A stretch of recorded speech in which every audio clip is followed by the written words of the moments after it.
talking about writing is boring because writing is so long and it's boring. I actually really enjoy it because I'm a misanthrope who likes being alone. But there's just this constant, never-ending thing that people that are trying to sell something about it, you know, about just the practice of writing. And writing is so dull, it's not fun. Yeah, the reason that I did it and will continue to do it was just because it's what I do. When you say that, you sound like such a cheese ball. So Buddy's world is so contained.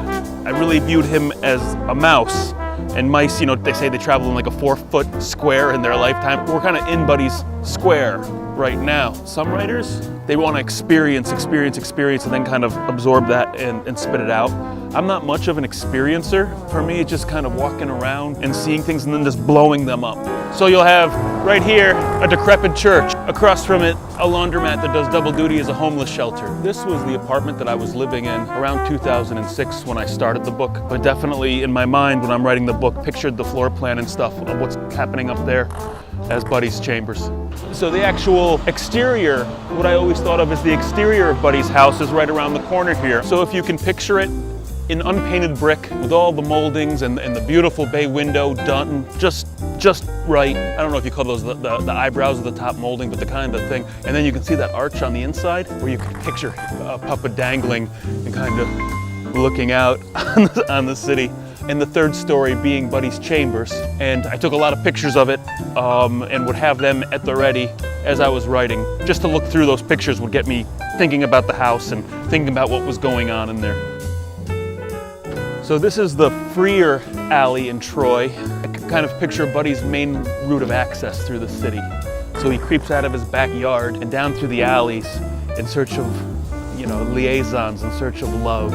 And so this is the real Mother's. To look at it now, you'd think it had been closed and unused for 20 years.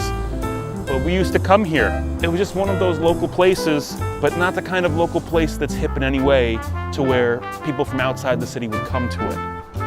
So it was really just local people, but man, could they party in there. Behind me is the Troy Public Library. It's a beautiful old library. It's the type of building they no longer build. Buddy says in the book. It's not just a setting in the book, but it's also where I started the book.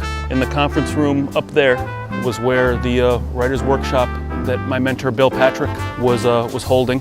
That was where it started. I really consider this library the center point of the universe and really the center point of me writing it. And just walking around today, it was nice to kind of remember how many of those pieces really were still in my head, but that I had altered as I needed them to be altered.